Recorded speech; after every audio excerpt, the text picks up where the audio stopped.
"Move under us," she ordered. I answered with chandeliers and a truth by the pool that sliced deeper than blood.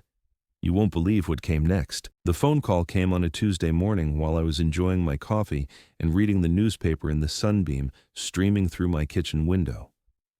Retirement had been treating me well for the past 6 months, and I'd finally settled into a peaceful routine after 35 years of running my construction company. The caller ID showed Sarah's name, my daughter, and I smiled as I answered, expecting our usual pleasant chat about her kids or maybe plans for Sunday dinner. "Dad, we need to talk." Her voice carried that sharp edge I remembered from her teenage years, the tone that meant she'd already made up her mind about something and wasn't interested in discussion. I set down my coffee cup, the ceramic making a soft clink against the saucer. "Good morning to you too, sweetheart. What's on your mind?" "It's about your living situation." She paused, and I could hear her taking a breath like she was preparing for battle. "Michael and I have been discussing it, and we think it's time you moved in with us." The words hung in the air between us like smoke from a fire I hadn't seen coming. I blinked, certain I'd misheard. "Move in with you? Sarah, I'm perfectly fine in my own home." Dad, you're 72 years old. Living alone isn't safe anymore. What if you fall? What if you have a medical emergency? We worry about you constantly." I looked around my kitchen, at the granite countertops I'd installed myself, the custom cabinets I'd built with my own hands, the view of the garden where my late wife Margaret had planted roses that still bloomed every spring. This wasn't just a house. This was 30 years of memories, of love, of life lived fully. "Sarah, I appreciate your concern, but I'm not ready for that kind of arrangement. I'm healthy, I'm active, and I'm happy here." Well, that's just not realistic anymore. Her voice turned businesslike, the same tone she used when negotiating contracts at her law firm. "We've already cleared out the basement. It's got its own entrance, a small kitchenette, and a bathroom. You'll have privacy, but we'll be right upstairs if you need anything." The basement. She wanted me to live in her basement like some kind of elderly boarder. The woman I'd raised, whose college tuition I'd paid, whose wedding I'd funded, whose mortgage I'd helped with when times were tough, wanted to stick me in a basement. "Absolutely not." The words came out firmer than I'd intended. "Sarah, I built my own home. I'm not moving into anyone's basement." "Dad, don't be stubborn about this. It's what's best for everyone.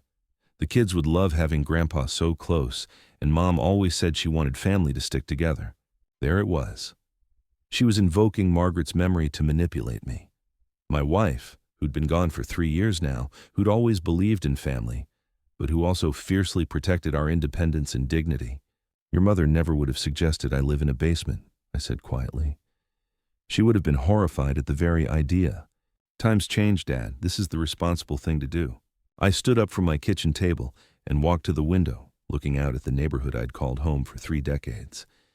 Mrs. Henderson was tending her flower garden next door. The Pattersons were washing their car in their driveway. Normal people living normal lives in their own homes, with their dignity intact. "Sarah, I'm going to say this once, and I want you to listen carefully. I am not moving into your basement. I'm not moving anywhere. This is my home, and I'm staying here." The silence stretched between us like a chasm. When she finally spoke, her voice had gone cold. "Fine. But don't come crying to us when something happens and you need help. Don't expect us to drop everything and come running when you realize you can't handle living alone anymore." The line went dead. I stood there holding the phone, staring at the screen until it went black, my reflection looking back at me like a stranger. In 30 seconds, my relationship with my daughter had shifted from loving concern to ultimatum to threat. I set the phone down on the counter and returned to my coffee, but it had gone cold. The newspaper lay open to the real estate section, and suddenly I found myself really looking at it for the first time. Luxury homes, estate properties, places that cost more than I'd ever imagined spending. But after 35 years of building homes for other people, after saving and investing wisely, after living modestly while others lived extravagantly, I had resources Sarah didn't know about. I thought about Margaret, about what she'd say if she were here. She'd probably laugh and tell me to do something dramatic. She'd always been the one with flair for the theatrical, the one who'd convinced me to buy her that red convertible for her 50th birthday, even though it was completely impractical. "Life's too short to always be practical, Henry," she'd said. "Sometimes you have to make a statement." A statement. I picked up the newspaper and really studied those real estate listings. There was one in particular that caught my eye. A mansion in Hillcrest, the most exclusive neighborhood in town. 6 bedrooms, 4 bathrooms, swimming pool, 3-car garage, and grounds that looked like they belonged in a magazine. The kind of place Sarah and Michael had always dreamed of living in, but could never afford on their lawyer salaries. The asking price was $750,000. Steep, but not impossible. Not for someone who'd spent decades building a successful business and investing the profits wisely. I pulled out my phone and dialed the real estate agent's number before I could talk myself out of it. "Hillcrest Properties, this is Amanda speaking." "Hello, Amanda. I'm calling about the mansion listed on Elmwood Drive. Is it still available?" "Oh yes, it's a stunning property. Are you looking to schedule a viewing?" I glanced around my kitchen one more time, at the life I'd built, the home I'd created with Margaret. Then I thought about my daughter's ultimatum, about being relegated to a basement, about being treated like a burden instead of a father who'd sacrificed everything for his family. "Actually, I'm interested in making an offer. Cash purchase, no contingencies, quick closing if possible." The silence on the other end lasted so long I wondered if the call had dropped. "Sir, did you say cash purchase on the Elmwood property?" "That's correct. When can we meet?" 3 hours later, I was standing in the marble foyer of a house that cost more than most people made in a lifetime. Crystal chandeliers hung from coffered ceilings. A grand staircase curved up to the second floor like something from a movie. Floor-to-ceiling windows overlooked manicured gardens and a pool that sparkled in the afternoon sun. "As you can see," Amanda was saying, her heels clicking on the polished floors, "this is truly a one-of-a-kind property. The previous owners spared no expense. Italian marble, custom millwork, a gourmet kitchen that would make any chef weep with joy." I wasn't really listening to her sales pitch. I was thinking about Sarah's face when she discovered what her stubborn old father had done. I was thinking about the basement apartment she'd so generously offered me, and how it would compare to the master suite I was currently standing in, complete with a fireplace and a balcony overlooking the city. "The seller is motivated," Amanda continued. "They've already relocated for work and would prefer a quick sale. With a cash offer, we could close within 2 weeks. 2 weeks. By the time Sarah figured out what was happening, it would be too late to talk me out of it. Not that I'd give her the chance anyway. "I'll take it," I said simply. Amanda stopped mid-sentence, her mouth slightly open. "I'm sorry?" "I said I'll take it. Full asking price, cash, 2-week closing. Do we have a deal?" She stared at me like I'd just told her I was from Mars. I suppose I didn't look like the typical buyer for a $750,000 mansion. 72 years old, wearing my favorite flannel shirt and work boots, probably looking more like someone who'd come to fix the plumbing than someone who could afford to buy the place outright. "Sir, I have to ask, are you certain about the financing? This is a significant purchase, and I'd hate for there to be any complications during the approval process."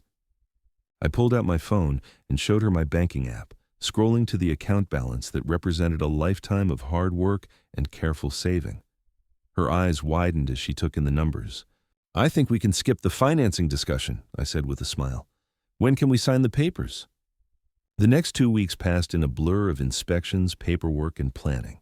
I arranged for movers, updated my address with the post office, and transferred utilities.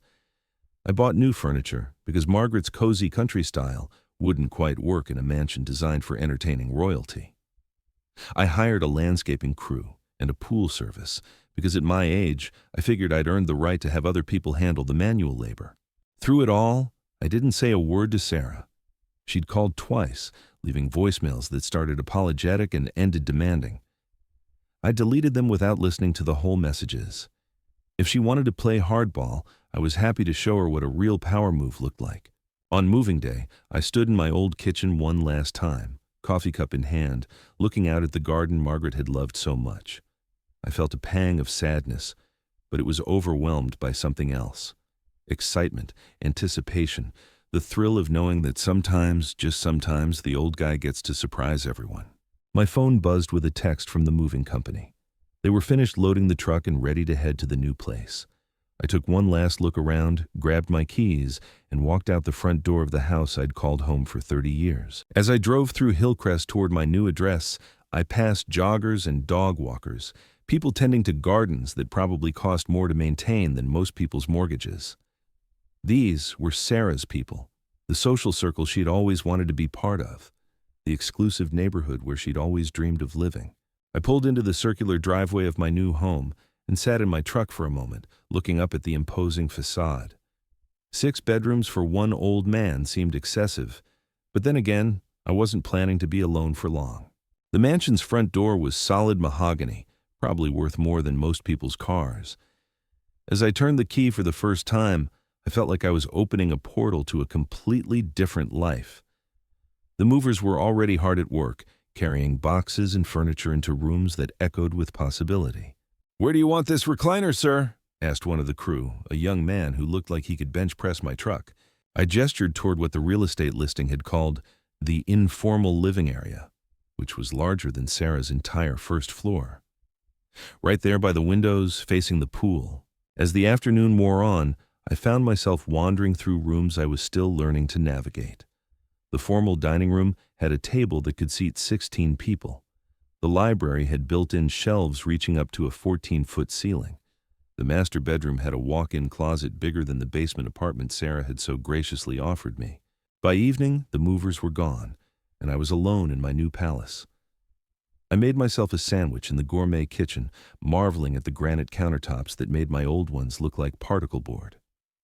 Then, I walked out to the pool area and sat in one of the lounge chairs, watching the underwater lights turn the water into liquid sapphire. This was when the reality of what I'd done started to sink in. I'd just bought a mansion out of spite, a $750,000 statement that said I wasn't ready to be put out to pasture. Margaret would have either laughed until she cried or killed me herself. I wasn't sure which. My phone buzzed. Sarah's name appeared on the screen, and for the first time in 2 weeks, I decided to answer. "Dad, finally. I've been trying to reach you. Look, I'm sorry about how our last conversation ended. Michael and I have been talking, and we realize we may have been a bit pushy about the whole moving situation." I leaned back in the lounge chair, looking up at stars I'd never been able to see clearly from my old neighborhood. "Is that so?" Yes, and we want to make it right. Why don't you come over for dinner this weekend? We can discuss this like adults. Maybe we can find a compromise that works for everyone." A compromise. After she demanded I live in her basement, now she wanted to negotiate. I smiled in the darkness, imagining her reaction to what I was about to tell her. "Actually, Sarah, I've already found a living situation that works perfectly for me." "Oh," her voice carried relief. "Did you find a nice senior community? I know there are some lovely places with assisted living options that might be perfect for someone your age." Someone my age. As if being 72 meant I was ready for bingo nights and early bird specials. "Not exactly," I said, standing up and walking to the edge of the pool. The water was warm against my fingers as I dipped them in. "I bought a house." "You bought a house? Dad, that seems like a big decision to make without discussing it with family. What kind of place did you find?" I looked back at the mansion, all 6,000 square feet of it glowing with warm light from the windows. "Oh, just a little place in Hillcrest." The silence on the other end stretched so long I thought the call had dropped. When Sarah finally spoke, her voice had changed completely. "Hillcrest? Dad, that's the most expensive neighborhood in the city. What exactly do you mean by a little place?" Well, it's got 6 bedrooms, 4 bathrooms, a swimming pool, and grounds that the landscaper tells me require weekly maintenance. I suppose little might not be the right word." Another silence, this one even longer. I could practically hear the gears turning in Sarah's head as she tried to process what I was telling her. "Dad, houses in Hillcrest cost hundreds of thousands of dollars. How could you possibly afford something like that?" How could I afford it? This from the daughter whose college education I'd paid for, whose wedding had cost me more than my first car, whose down payment I'd helped with when she and Michael bought their modest 3-bedroom ranch.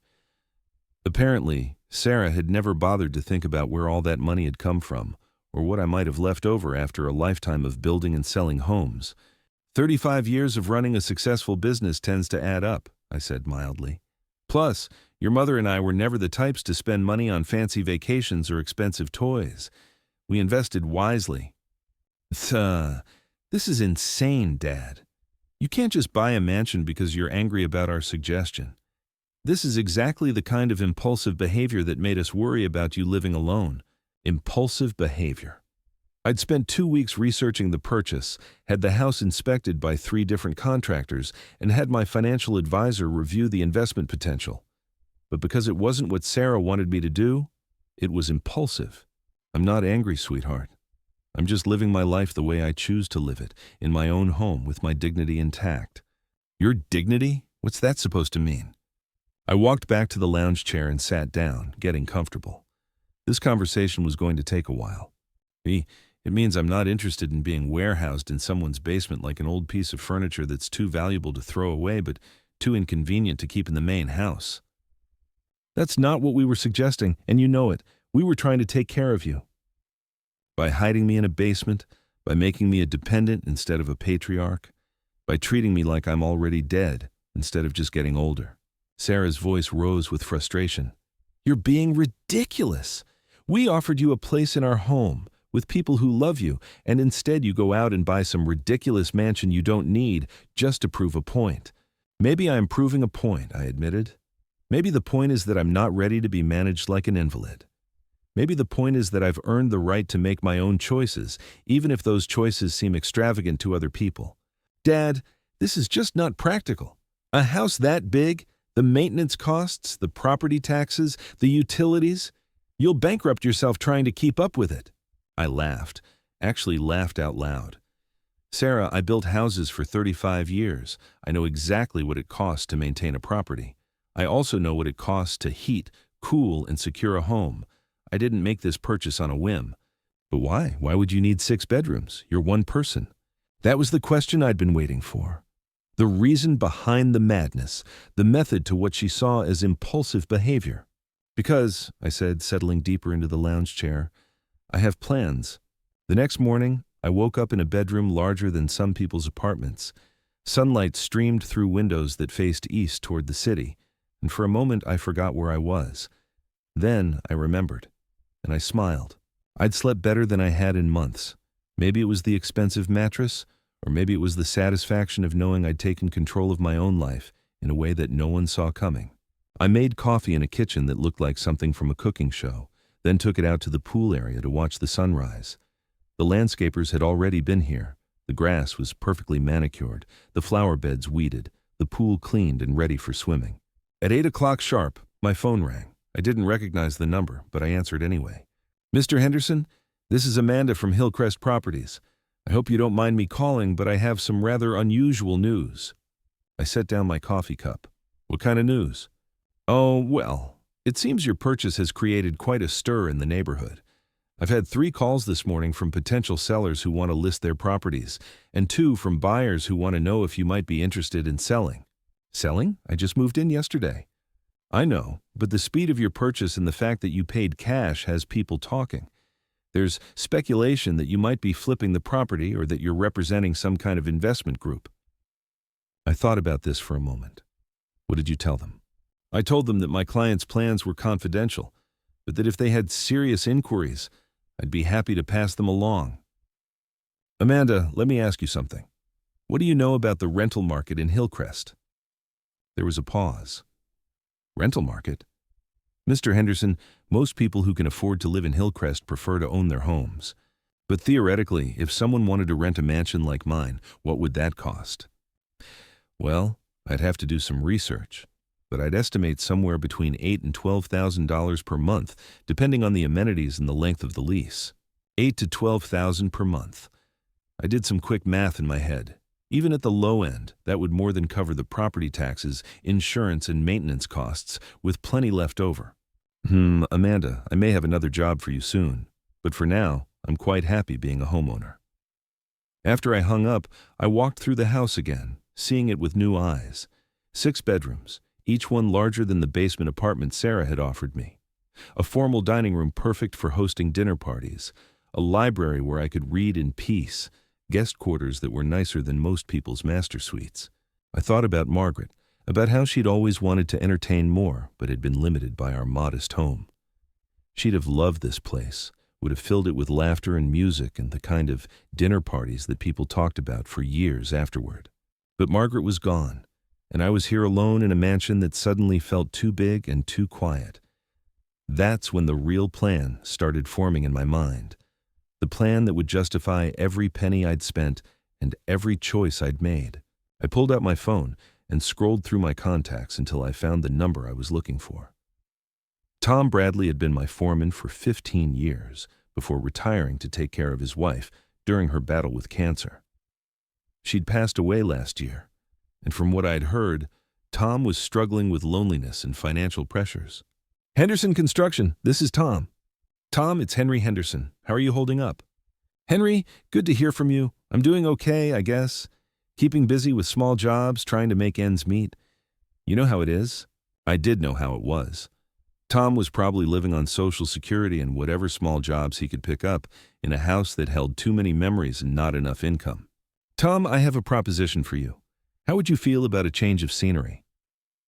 Change of scenery? What kind of change are you talking about? I walked back into the house, phone pressed to my ear, imagining Tom's weathered face trying to process what I was about to offer him. Well, I just bought a place that's got more room than one old man knows what to do with. 6 bedrooms, beautiful grounds, pool that needs someone to actually use it. I was thinking maybe you'd like to come stay for a while. The silence stretched long enough that I wondered if he'd hung up on me.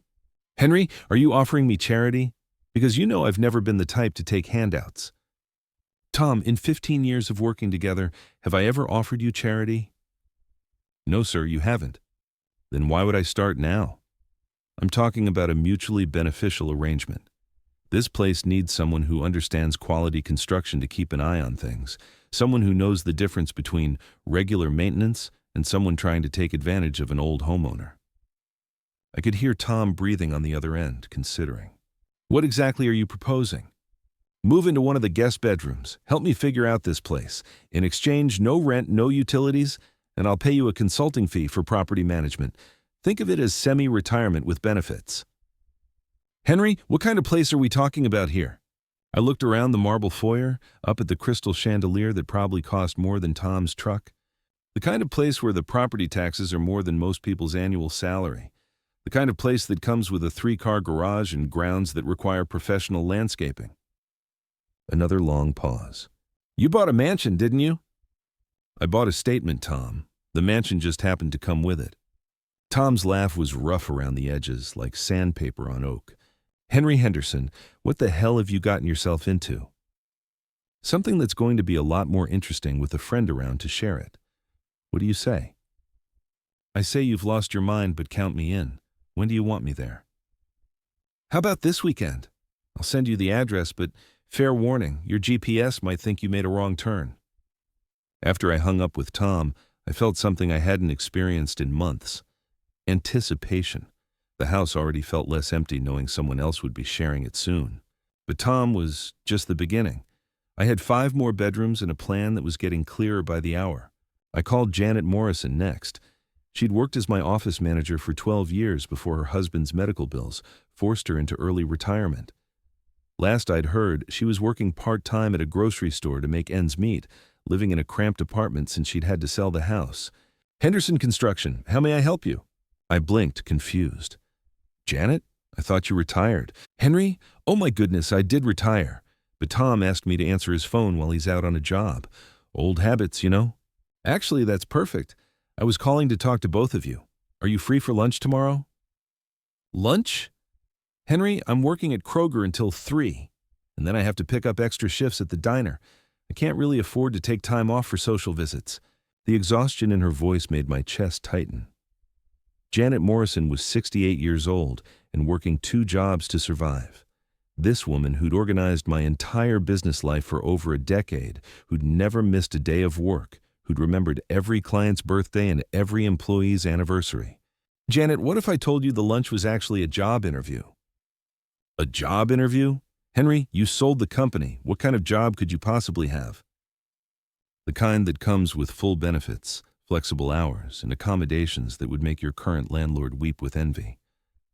I spent the next 20 minutes explaining my situation to Janet, watching through my windows as the automatic sprinkler system watered gardens I'd never have to maintain myself. "So let me understand this," Janet said slowly. "You bought a mansion because your daughter wanted you to live in her basement?" "That's the simplified version, yes. And now you want Tom and me to come live there with you? I want you to help me turn this place into something Margaret would have been proud of. I want Tom to make sure nobody takes advantage of the old man with more house than sense. And I want both of you to stop working yourselves to death just to pay rent on places that don't deserve you."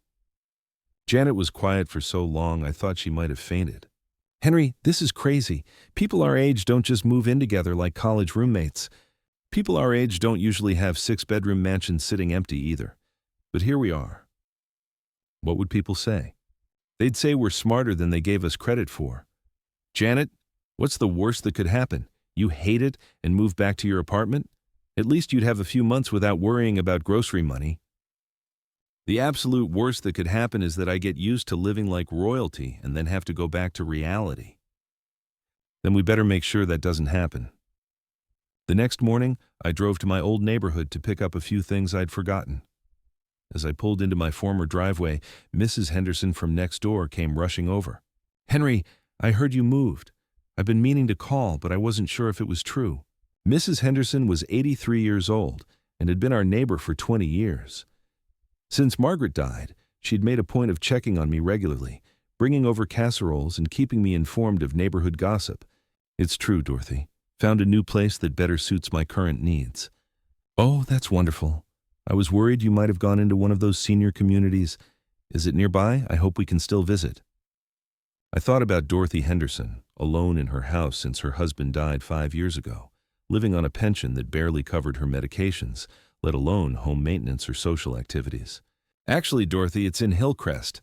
Big place with plenty of room for visitors. In fact, I was wondering if you might be interested in something more than just visiting." Her eyes lit up with curiosity. "What kind of something?" Well, the place has a beautiful guest suite, and I'm finding that living alone in a house that size is rather impractical. I was thinking maybe you'd consider a change of scenery yourself." Dorothy's mouth fell open. "Henry Henderson, are you asking me to move in with you?" "I'm asking if you'd like to be part of something different, something that might be more interesting than living alone and more dignified than being warehoused in some institutional setting." "But what would people think? An unmarried man and woman living together at our age." I laughed, actually laughed out loud. "Dorothy, you're 83 and I'm 72. I think we're a bit past worrying about scandal. Besides, Tom Bradley and Janet Morrison are coming too. It's going to be more like a boarding house than a love nest." Dorothy giggled like a schoolgirl. "A mansion boarding house? Something like that. What do you say?" "I say Margaret Henderson would have loved this idea. She always said you had a flair for the dramatic when you finally decided to make a move." "Is that a yes?" "Henry, I've been eating the same frozen dinner for 3 months because I can't afford variety. I've been watching the same 5 channels because cable is too expensive. I've been going to bed at 8 o'clock because there's nothing else to do and nowhere else to go. Yes, it's a yes." By the end of the week, I had 4 confirmed housemates and a plan that was starting to feel less like revenge and more like revolution. Tom arrived on Saturday morning in a pickup truck loaded with tools and the kind of practical wisdom that only comes from 40 years of honest work. Janet came Sunday afternoon with 2 suitcases and a skeptical expression that melted the moment she saw the guest suite I'd prepared for her. Dorothy moved in Tuesday, bringing her late husband's recliner and enough enthusiasm to power the entire mansion. The last bedroom I saved for Marcus Webb, my former accountant who'd been forced into retirement when his firm downsized. Marcus was a widower like me, living on Social Security in a studio apartment, spending his days doing tax returns for $10 each, just to have something to occupy his mind. "Henry, this is the most irresponsible financial decision I've ever seen you make," Marcus said when I called to explain the situation. "And I've been managing your money for 20 years. Marcus, when have any of my irresponsible decisions actually lost money?" "Well, never. But that doesn't mean this won't be the first time. Think of it as diversifying my investment portfolio into happiness futures." "That's not a real financial instrument, Henry." "It is now. Are you in or are you out?" Marcus moved in the following weekend, bringing his computer and a determination to turn my financial lunacy into something resembling a sound business plan. Within 2 weeks, the mansion had transformed from an empty statement into something else entirely. Tom had identified 3 maintenance issues that needed attention and had already gotten quotes from reliable contractors. Janet had organized a household management system that would have impressed a military quartermaster. Dorothy had started planning dinner parties and had somehow convinced the local garden club to hold their next meeting in our formal living room. Marcus had created a detailed budget projection that showed exactly how our shared living arrangement was not only sustainable, but actually profitable for everyone involved. And me, I was having the time of my life. The morning Sarah finally came to see what her stubborn father had done, I was sitting by the pool reading the newspaper, while Dorothy practiced piano in the music room, and Tom supervised the installation of a new water heater. The doorbell rang, and through the intercom system, I heard Janet's voice. "Mr. Henderson, your daughter's here to see you." I looked up from my paper, noting the formal tone Janet used when she disapproved of someone. Janet had met Sarah exactly twice in 12 years, but apparently that had been enough to form an opinion.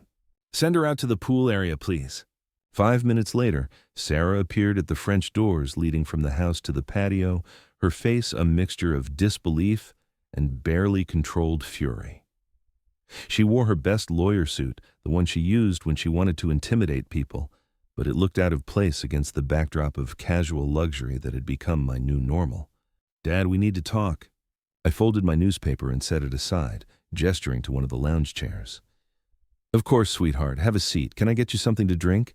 Dorothy made fresh lemonade this morning." "Dorothy? Who is Dorothy?" "One of my housemates. Lovely woman. Great piano player. You'll like her." Sarah remained standing, her hands clenched at her sides. "Housemates? Dad, what exactly is going on here?" I leaned back in my chair, enjoying the moment. Through the windows, I could see Tom explaining something to a contractor, his hands moving as he described whatever needed fixing. Janet walked past carrying what looked like fabric samples, probably working on her latest project to properly furnish this place. The sound of Dorothy's piano drifted across the patio, something classical that made the whole scene feel like a movie. "What's going on here," I said slowly, "is that I've discovered something interesting about retirement." "Which is what?" "That it doesn't have to mean waiting around to die." Sarah's face went through several shades of red before settling on a color that reminded me of the roses Margaret used to grow, the ones that bloomed brightest right before they fell apart. "This is absolutely ridiculous, Dad. You're living like some kind of eccentric millionaire with a bunch of strangers. And for what? To prove a point?" I stood up slowly, my joints protesting just enough to remind me that I was, in fact, 72 years old. But I felt younger than I had in years. "Sarah, let me introduce you to my friends." Before she could object, I was walking toward the house, leaving her no choice but to follow. We found Tom in the kitchen, explaining to Marcus why the original contractor had installed the wrong gauge wire for the pool lighting.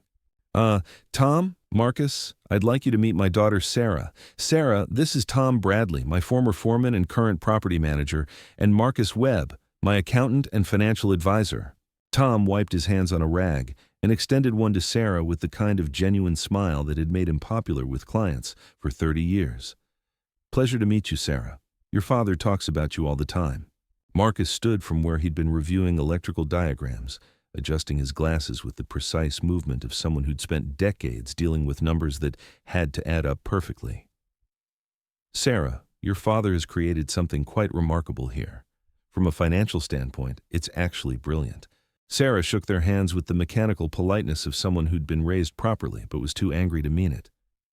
"Gentlemen, I appreciate what you're doing for my father, but I'm concerned this arrangement might be taking advantage of his generosity." The temperature in the room seemed to drop 10 degrees. Tom's smile didn't waver, but something shifted behind his eyes.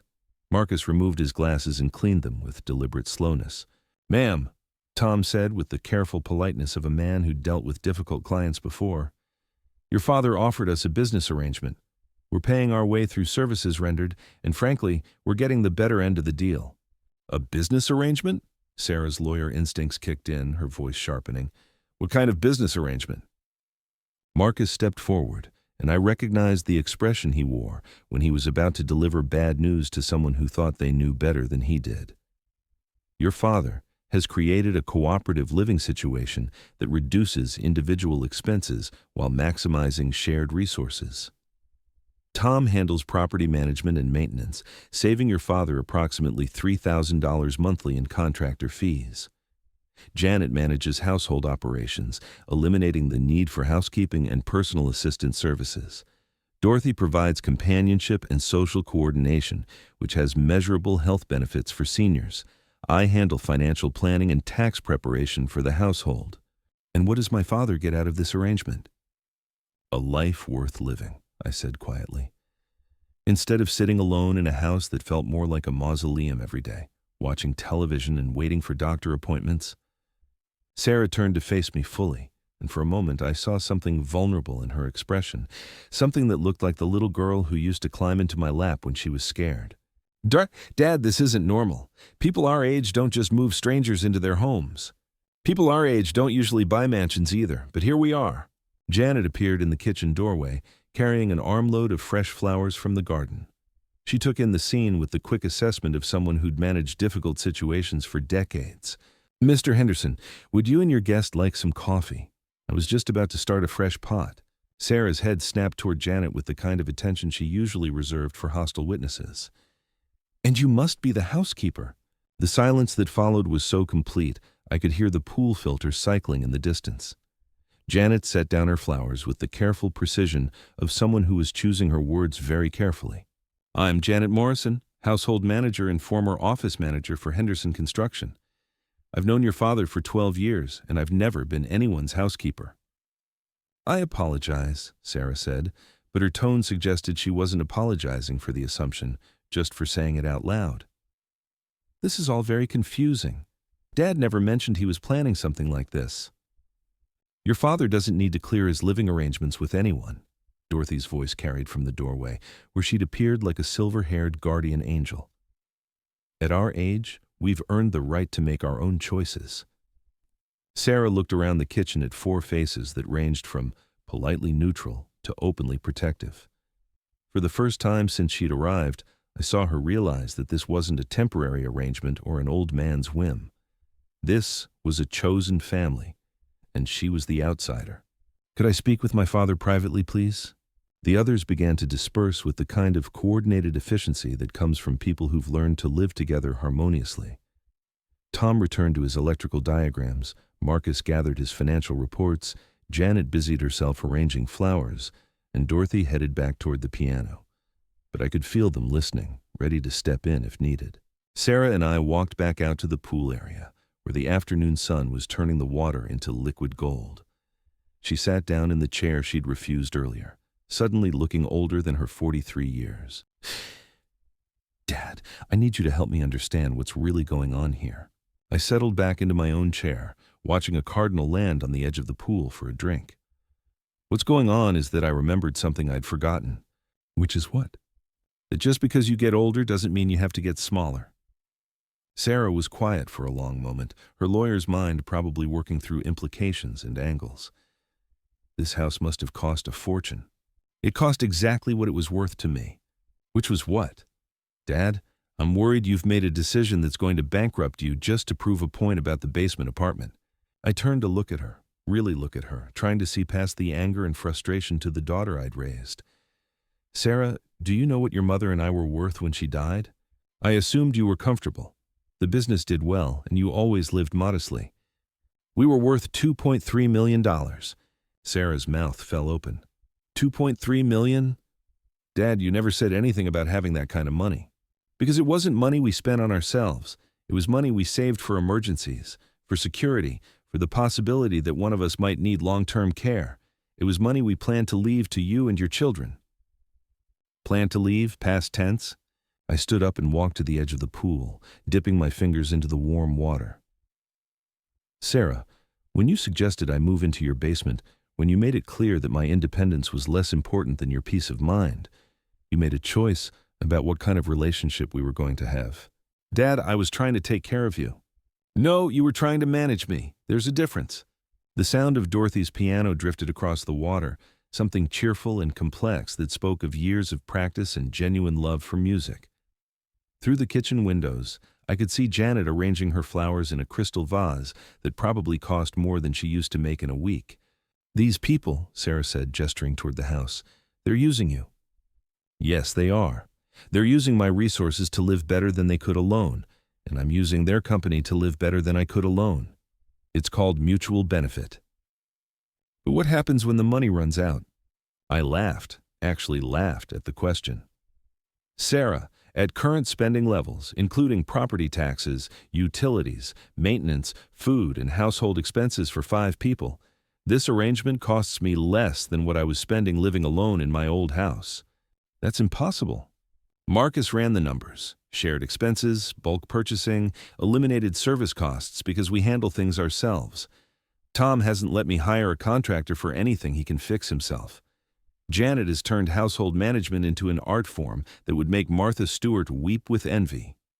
Dorothy organized a garden club meeting here last week that resulted in enough donated plants to landscape the entire backyard.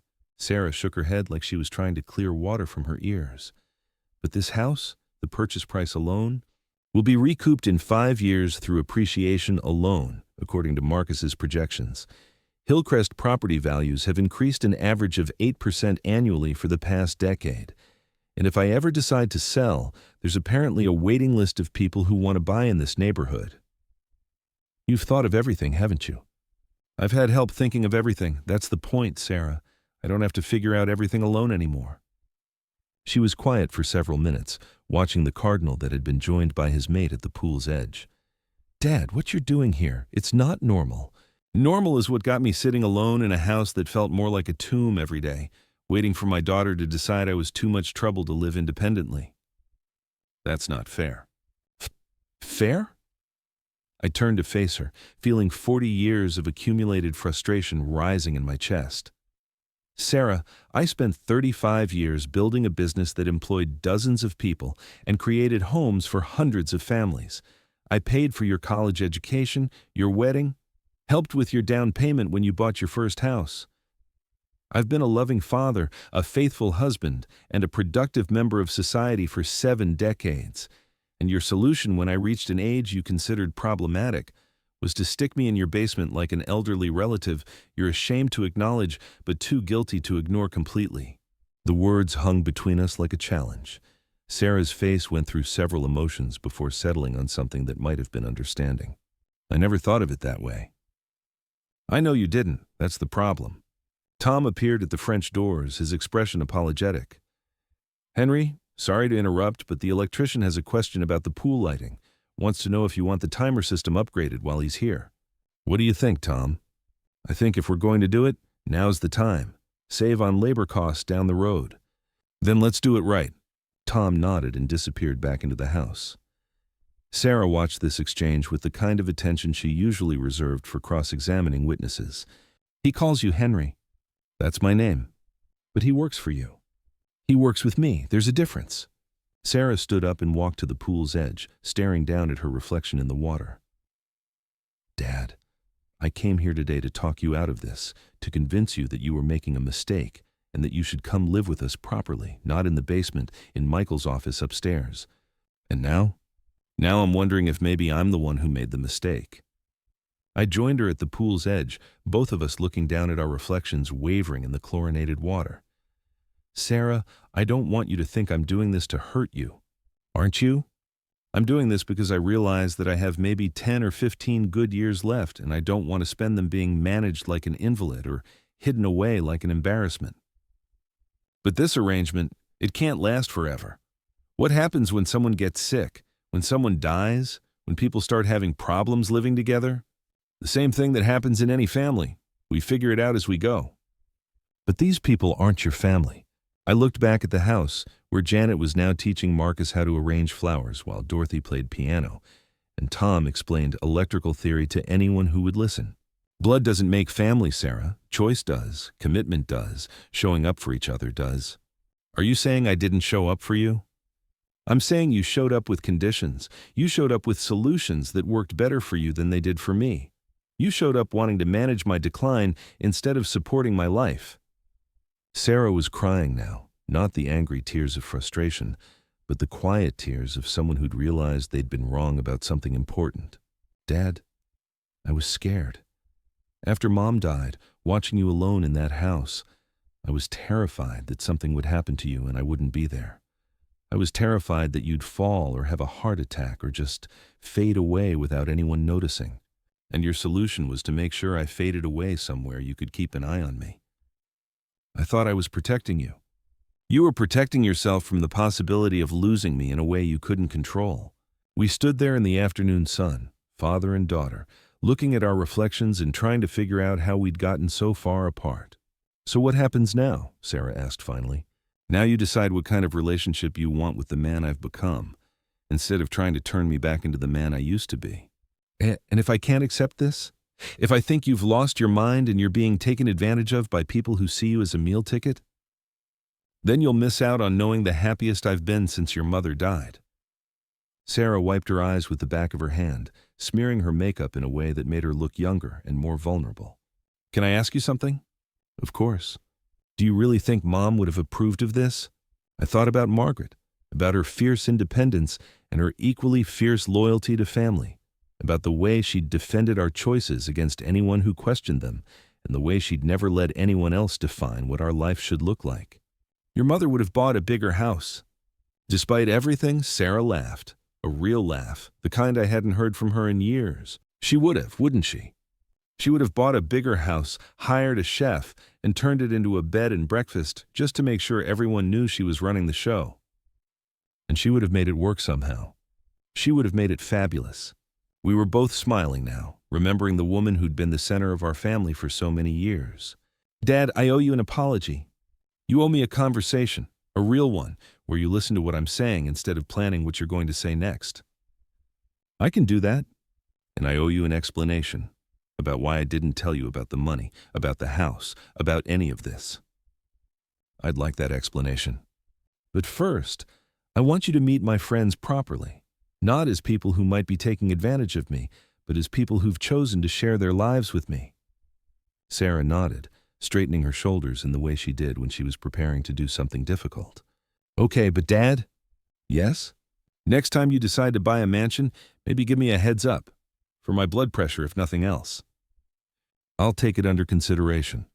As we walked back toward the house, I could hear the sounds of my chosen family going about their daily lives.